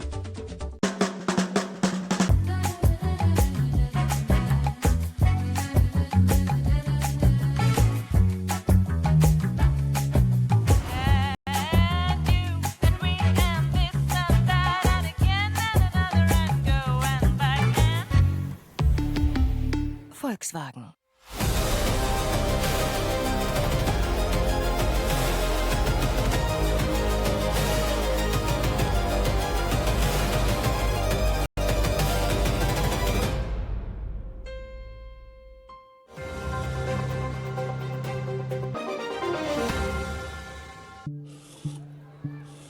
हाथ, ये जो हाथ है ना, सिर्फ लकड़ी ही नहीं, हमारा कल भी तराशते हैं। बंद हो या हो कोई स्ट्राइक, इनका शटर हमेशा खुल जाता है। इन हाथों का यही तो आपसे नाता है, और इन्हें हम आसानी से लोन देकर अपना फर्ज निभाते हैं। कैप्री लोन्स फर्ज निभाते हैं।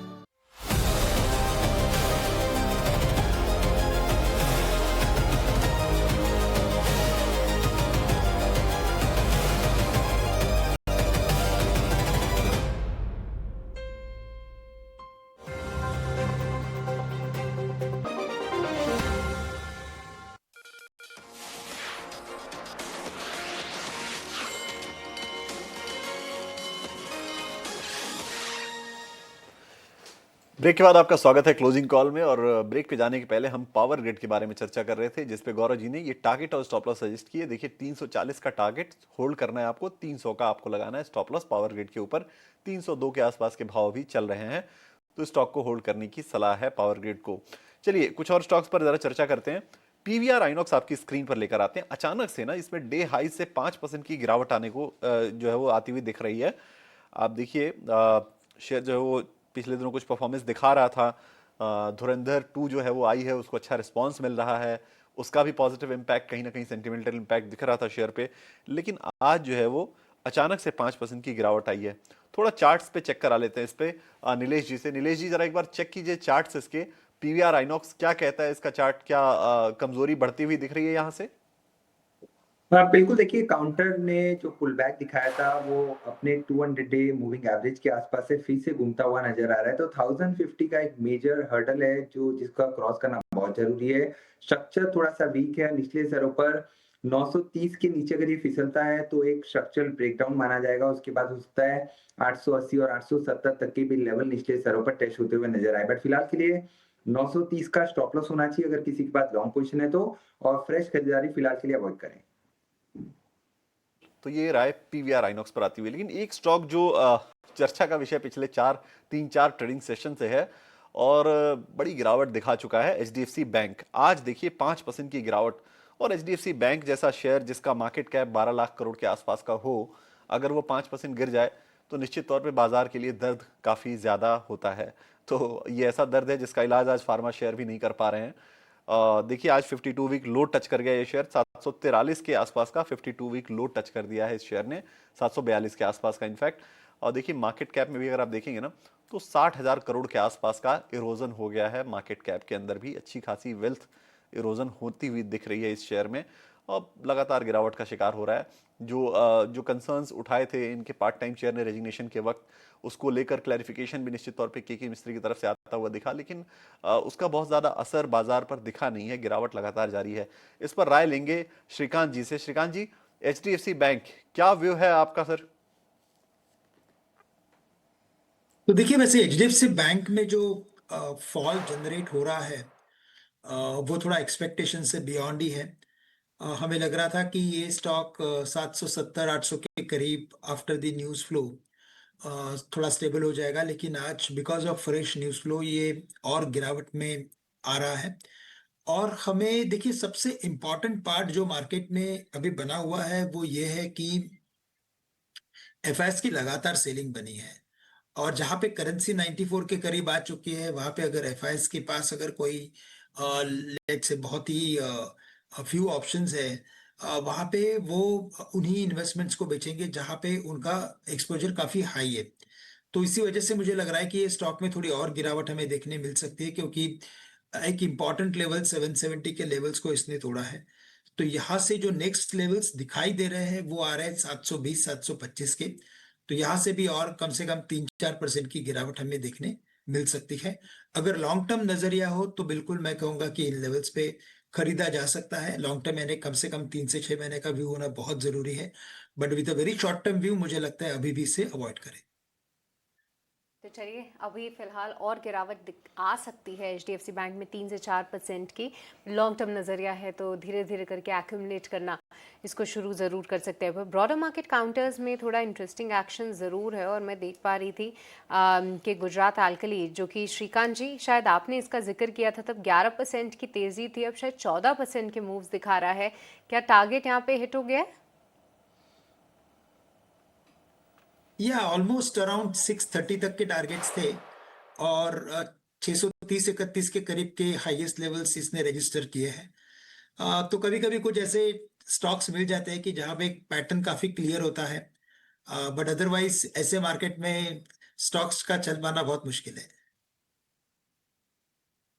हाँ, ऐसे मार्केट में देखिए दोनों साइड के मूव्स जो हैं वो कितने शार्प और इंट्राडे काफ़ी अच्छे मूव्स दिखा रहे हैं मार्केट। बट ऐसे में आपने कुछ ऐसे स्टॉक्स आइडेंटिफाई किए, वो भी लॉन्ग साइड पे, जिसमें आपके टारगेट हिट हुए, तो उसके लिए कॉन्ग्रेचुलेशंस। पर चलिए, अब कुछ ही मिनट बचे रह गए हैं और यहाँ पर हम हमारे एक्सपर्ट से उनकी ट्रेडिंग कॉल्स लेना शुरू करते हैं। और नीलेश, सबसे पहले आपसे समझना चाहेंगे कोई एसटीबीटी या फिर एसटीबीटी आइडिया आपकी तरफ से?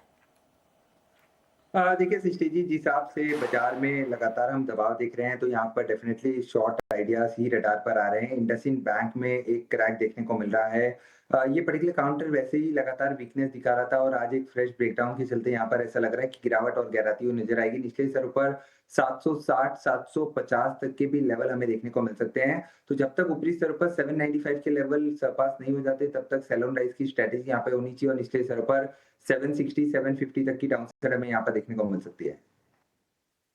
इंडसइंड बैंक यहाँ पर बिकवाली की सलाह और भी निचले स्तर इंडसइंड बैंक में आ सकते हैं, इस काउंटर पर रखेंगे ध्यान। पर गौरव, आपसे समझना चाहेंगे कोई स्टॉक कॉल आपकी तरफ से? जी बिल्कुल। सृष्टि, जो स्टॉक मुझे पसंद आया है वो सेल साइड का ही है। एसटीबीटी लेके जाना चाहिए। बाजार के अंदर प्रेशर गहराता हुआ लग रहा है। जब हमने शो की शुरुआत में डिस्कस किया था तब बाजार में 100 पॉइंट की रिकवरी थी और पूरी की पूरी रिकवरी छोड़ के बाजार अभी डेज लो पे आके वापस गिर गया है। जो स्टॉक मैं अभी सेल के लिए सजेस्ट कर रहा हूँ that is Jio finance. Already एक अंडर परफॉर्मिंग स्टॉक रहा है, वीक चार्ट है। आज के दिन पे एक अच्छा खासा ब्रेकडाउन नजर आया है इस स्टॉक के अंदर।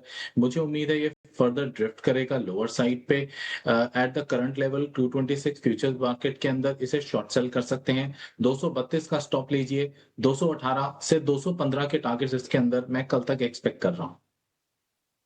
राइट, तो जीएफ फाइनेंशियल्स इन स्तरों से भी जो है बिकवाली की सलाह, और यहाँ पर और प्रेशर आ सकता है, ऐसा मानना है। पर श्रीकांत जी, अब आपसे समझना चाहेंगे, या आपके पास कोई बीटी एसटी आइडिया है, या फिर आप भी एसटी बीटी लेकर चलेंगे? नहीं, वैसे मार्केट का माहौल काफी बिगड़ा हुआ है और ऐसे मार्केट में मुझे लगता है ओवरनाइट में एटलीस्ट लॉन्ग ट्रेड को अवॉइड करें। शॉर्ट ट्रेड में कंफर्ट डेफिनेटली रहेगा विद सर्टेन स्टॉप लॉस। तो यहाँ पे मुझे लग रहा है कि मुथूट फाइनेंस जो स्टॉक है उसे हम शॉर्ट करके चल सकते हैं। 3110 3115 के करीब ट्रेड कर रहा है और यहाँ पे हमें लगता है कि इसमें वीकनेस अगर बढ़ती है तो ये स्टॉक कम से कम 3000 या 2950 के लेवल्स भी दिखा सकता है। तो करंट लेवल से मुथूट फाइनेंस को शॉर्ट करें, स्टॉप लॉस रखे 3150 का, टारगेट्स रखे 3000 और 2950 के। बिल्कुल, मुथूट फाइनेंस के ऊपर ये राय आपको आती हुई। चलिए इस बीच एक स्टॉक पर जरा फोकस करते हैं। मेट्रोपोलिस हेल्थ आपकी स्क्रीन पर लेकर आते हैं। चार्ट आप देखिए मेट्रोपोलिस हेल्थ का, आपको दिखेगा कि एक सडन स्पाइक दिखा है इस शेयर में और अचानक से ये तेजी आई है। आखिर क्या बदला है चार्ट्स के अंदर, क्या ऐसा हो गया? जरा एक बार नीलेश जी से चेक कराते हैं। नीलेश जी, मेट्रोपोलिस हेल्थ का चार्ट एक बार चेक कीजिए जरा। बिल्कुल, देखिए मेट्रोपोलिस हेल्थ केयर के अंदर एक काफी स्ट्रॉन्ग रिबाउंड हमें आता हुआ नजर आ रहा है। इनफैक्ट अभी अभी एक शार्प स्पर्ट हम देख रहे हैं और स्पर्ट के साथ साथ वॉल्यूम का अट्रैक्शन भी काफी अच्छा देखने को मिल रहा है। तो जिस हिसाब से पुल बैक आया, ऐसा लग रहा है कि यहाँ पे एक फॉलो अप ऊपरी स्तर पर कंटिन्यू होता हुआ नजर आएगा। 480 490 तक का पुल बैक कंटिन्यू हो सकता है। निचले स्तरों पर 430 420 के आसपास का काफी अच्छा एक सपोर्ट इस काउंटर में लगातार हम आते हुए देख रहे हैं। तो जब तक 420 के लेवल नीचे से ब्रेक नहीं होते तब तक संभावना काफी ज्यादा है कि ये पुल बैक जो है यहाँ से कंटिन्यू हो सकता है। 480 490 और हो सकता है 500 तक के भी लेवल हमें शॉर्ट टर्म में यहाँ पर देखने को मिल जाए। बिल्कुल, तो ये राय है क्लियर मेट्रोपोलिस हेल्थ केयर के ऊपर। एक और स्टॉक वरुण बेवरेजेस, जरा क्विक राय लेते हैं गौरव जी से वरुण बेवरेजेस के ऊपर। देखिए 5% की गिरावट है, गर्मियां आने वाली हैं, गर्मियों का बेनिफिट इस शेयर को मिलता है निश्चित तौर पे। बेवरेजेस बनाने वाली कंपनी है, सॉफ्ट ड्रिंक्स बनाती है। क्या आखिर ऐसा हो गया है कि शेयर जो है वो गिरता जा रहा है? आज देखिए 52 वीक लो पर आ गया 381 के। गौरव जी जरा एक बार बताइए वरुण बेवरेजेस के ऊपर क्या राय है आपकी? विकास जी राइटली पॉइंटेड आउट, अपने सीजन की कंपनी है ये वरुण बेवरेजेस, पेप्सी का लाइसेंस डिस्ट्रीब्यूटर हैं। आई थिंक जो इसके अंदर गिरावट चल रही है वो कहीं ना कहीं शायद, ये मैं अंदाजा लगा रहा हूँ, that it is the outcome of the sales and competition जो उन्हें कैंपा ब्रांड से मिलेगा आगे। तो आई थिंक जब से ये न्यूज आई है उसके लॉन्च की और वो कंपेटिटिव प्राइसिंग की, कि उन्होंने प्राइसिंग कम रखे हैं पेप्सी और अन्य ब्रांड्स के कंपैरिजन में, whether it is packed water और एरेटेड ड्रिंक्स की बात करें, तो I think that will be a stiff competition, क्योंकि उनकी प्रोडक्ट लाइन और डिस्ट्रीब्यूशन लाइन ऑलरेडी तैयार है। देयरफॉर शायद उसी के चलते अभी गिरावट नजर आ रही है, बिकॉज और कोई फैक्टर है नहीं। ऐसा भी नहीं है यहाँ से इसके अंदर कोई अपटेक था और उसके बाद गिरावट थी, प्रोलॉन्ग गिरावट है जो आगे एक्सटेंड होती हुई नजर आ रही है। आज उसका इंटेंसिटी इंक्रीज हो गया है और ये वॉल्यूम बैक सेल ऑफ है, which is even a negative sign. तो I think it is at best to stay away from this stock as of now. बिल्कुल। चलिए एक राय ना श्रीकांत जी से एमजीएल आईजीएल के ऊपर लेना है, क्योंकि लगातार गिरावट देखने को मिल रही है। ठीक है, निश्चित तौर पे गैस के जो है वो क्राइसिस एक दिख रही है, कमर्शियल सिलेंडर जो है वो तो उसकी सप्लाई थोड़ी कर्व हुई है, लेकिन ये शेयर लगातार गिरते जा रहे हैं। अगर किसी के पास हो पोर्टफोलियो में तो क्या करना चाहिए? एग्जिट कर लेना चाहिए? श्रीकांत जी क्या राय है आपकी? नहीं, बिल्कुल। तो देखिए मेरी राय हमेशा ही एमजीएल और आईजीएल पे ये रही है कि इसमें किसी ऑर्डिनरी इन्वेस्टर का इन्वेस्टमेंट होना बहुत ही रिस्की है, क्योंकि ये जो दोनों स्टॉक है और या तो ये पर्टिकुलर सेक्टर जो है वो काफी गवर्नमेंट न्यूज़ फ्लो ड्रिवन होता है और वो जो न्यूज़ फ्लो आता है वो सडनली आता है और उसका इम्पैक्ट समझना बहुत मुश्किल होता है। तो मैं तो अभी भी कहूंगा कि इन लेवल्स से इन सभी स्टॉक्स में से एक बार एग्जिट करके अगर आप आपके इन्वेस्टमेंट्स को किसी अदर पर्टिकुलर सेक्टर में, या तो मैं कहूंगा कि अभी पावर सेक्टर में काफी वैसे न्यूज़ फ्लो स्ट्रांग होते जा रहा है, तो वहां पे कई सारे ऐसे स्टॉक है जैसे कि एनटीपीसी है, पावर फाइनेंस कॉर्पोरेशन है या टाटा पावर है। मुझे लगता है कि इनमें अगर आपके इन्वेस्टमेंट्स को आप ड्राइव करते हो तो ज्यादा बेटर रहेगा, क्योंकि लॉन्ग टर्म में हमें लग रहा है कि जो पावर रिलेटेड कंपनीज है उनमें काफी अच्छी हमें एक्टिविटी देखने मिलेगी और टेक्निकली भी अगर देखा जाए तो ऐसे मार्केट में ये सभी स्टॉक्स पूरे मार्केट को काफी अच्छी तरीके से आउट परफॉर्म कर रहे हैं। तो बिकॉज ऑफ काफी अनसर्टन न्यूज फ्लो जो हमें समझ में नहीं आता है और पॉलिसी ड्रिवन होता है, तो इसी वजह से एमजीएल और आईजीएल में से इन्वेस्टमेंट को कम करना ही फायदेमंद रहेगा। राय फिलहाल गैस कंपनीज पर इसी के साथ चलिए अब क्लोजिंग की तरफ बढ़ेंगे, बट इससे पहले नीलेश, गौरव और श्रीकांत, आपका बहुत बहुत शुक्रिया आज आपने समय निकाला और अपनी मार्केट की जो रणनीति है वो हमसे साझा करी। बट देखिए मार्केट आज तो वीकनेस भरा ही माहौल रहा और आज काफ़ी वीक क्लोजिंग फिलहाल निफ्टी और निफ्टी बैंक की आती हुई, और साथ ही अगर आप ब्रॉडर मार्केट की बात करेंगे तो वहाँ पर भी हालत काफ़ी ख़राब देखने को मिली। 22,500 के भी नीचे की क्लोजिंग शायद अब निफ्टी 50 दे दे। अभी फिलहाल 630 अंकों की गिरावट है। वहीं निफ्टी बैंक में अगर हम देखेंगे तो 2000 अंकों से ज़्यादा की गिरावट के साथ अभी फिलहाल क्लोजिंग की तरफ बढ़ते हुए। इंडिया विक्स में आज 17% का उछाल जरूर रहा। रिकॉर्ड निचले स्तरों पर हमने आज रुपए को आते हुए देखा। और ब्रॉडर मार्केट स्पेस में आप देखिए तो मात्र 250 काउंटर्स हैं जो कि एनएससी में हरे निशान में है, उसके सामने 2800 स्टॉक्स में हमने बिकवाली हावी होती हुई देखी। और ऐसा ही कुछ हाल आप देखिए निफ्टी में भी रहा, क्योंकि मात्र 3 काउंटर्स हैं जो कि हरे निशान में क्लोजिंग की तरफ बढ़ रहे हैं, जिसमें HCL टेक, पावर ग्रिड और थोड़ा बहुत टेक एम में हमने पॉजिटिविटी देखी। बट इसके अलावा टाइटन, श्रीराम फाइनेंस, ट्रेंट, जियो फाइनेंशियल्स, HDFC लाइफ और इवन दिग्गज रिलायंस, HDFC बैंक जैसे काउंटर्स की जमकर आज के सत्र में पिटाई होती हुई हमने देखी। IT एकमात्र वो खेमा था और कुछ ऑयल एंड गैस से जुड़ी कंपनीज जिनमें थोड़ा बहुत हमने एक्शन पॉजिटिव साइड पे देखा। बट इसके सामने तमाम सेक्टर्स, चाहे रियल्टी हो, ऑटो, मेटल, सभी की जो है आज जमकर पिटाई हमने देखी। ब्रॉडर मार्केट स्पेस में से जो काउंटर्स जिनमें ज़्यादा गिरावट थी वो थे स्टरलाइट टेक, हिंदुस्तान कॉपर, BEML, सेल जैसे स्टॉक्स। बट हल्के फुल्के काउंटर्स तेज़ी भी दिखा रहे थे, जिसमें गुजरात आइटली 16% की तेज़ी के साथ क्लोज होता हुआ दिखा। मेट्रोपोलिस, थायरोकेयर, डायग्नोस्टिक काउंटर्स में अच्छी तेज़ी थी और ट्राइडेंट जैसे स्टॉक्स में थोड़ी सी हमने पॉजिटिविटी देखी। पावर ग्रिड ने अपने केपेक्स का आउटलुक बढ़ाया और वो स्टॉक बने निफ्टी के टॉप गेनर्स में शामिल। ब्रॉडर मार्केट स्पेस में जो है काफ़ी गिरावट रही। आप कह सकते हैं कि इंडेक्स के मुकाबले स्मॉल और मिड कैप में ज़्यादा कोहराम हमने आते हुए देखा। पर हम आपको ये भी बता दें कि अब जो डेवलपमेंट होंगे ओवरनाइट जियोपॉलिटिकल सिचुएशन फ्रंट पे वो बहुत इंटरेस्टिंग होंगे, क्योंकि कहीं ना कहीं डोनाल्ड ट्रंप का वो 48 आवर्स का अल्टीमेटम जो है अब वो ख़त्म होते हुए दिखेगा।